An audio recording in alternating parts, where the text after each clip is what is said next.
Continuing to follow breaking news in Sevierville tonight. 2 people are dead after what police say is a random shooting there. Officials are holding a news conference. That's correct. We take you there now live. And then did he shoot himself or did Yes. officers shoot? No, this was self-inflicted. Where were the other victims shot, if we can I do not know at this time. Was he ever in the Coach store or was he just wandering around? He was not in the store. He approached them outside the store. I don't know if he was in the store prior to the shooting or where he might have been in the mall itself. And do you know if he shouted any words, if he said anything to these people before he opened fire when he walked straight up to the Coach store and began shooting? I don't know this at that time.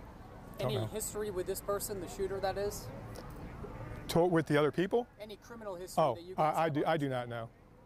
Can you talk about what kind of weapon he used? Sure, it was a handgun. I do not know the caliber, but it was a semi-automatic handgun.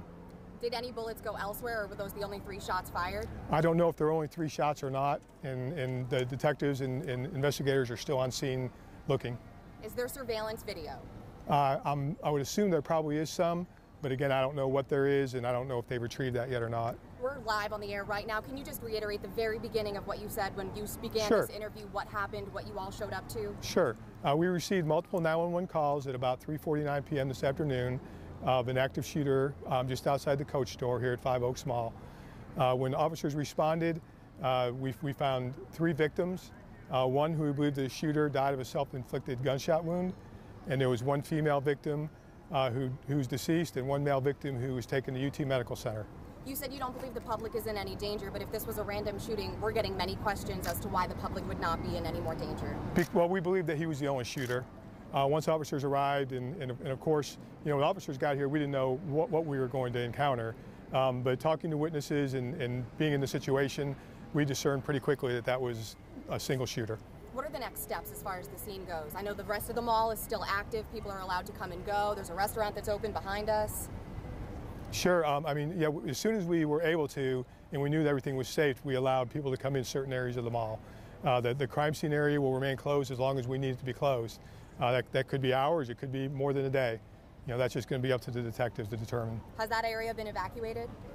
When the shooting took place, we instructed people in the store to shelter in place.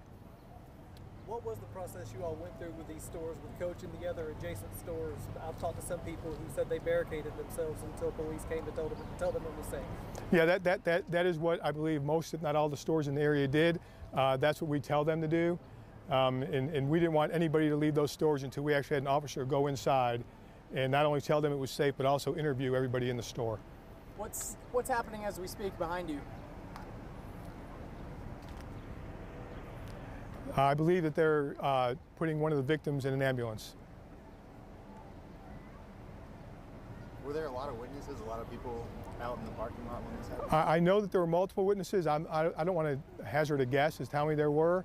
I would say we probably conducted dozens of interviews already. I know there were several witnesses who were able to give us a very good account of what happened, which is also one of the reasons why we felt pretty sure as soon as we got here that this situation was already resolved.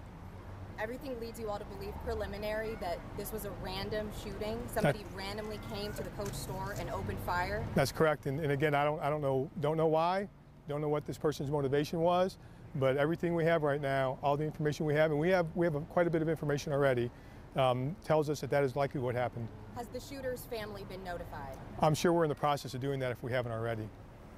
Do we know if the shooter's from? You've been watching a live news conference outside the Tanger Outlet Mall in Sevierville, where officers responded to an active shooter situation just before 4 p.m. outside of the Coach store. We've learned there are 3 victims. 1 adult female was killed, including a male who police suspect is the shooter. Another man was taken to the hospital to be treated for his injuries. Police say that the victims did not know each other. They're calling this a random shooting, and they are still trying to investigate a motive. Of course, we will continue to bring you updates on this story as soon as we learn more, and online at WBIR.com.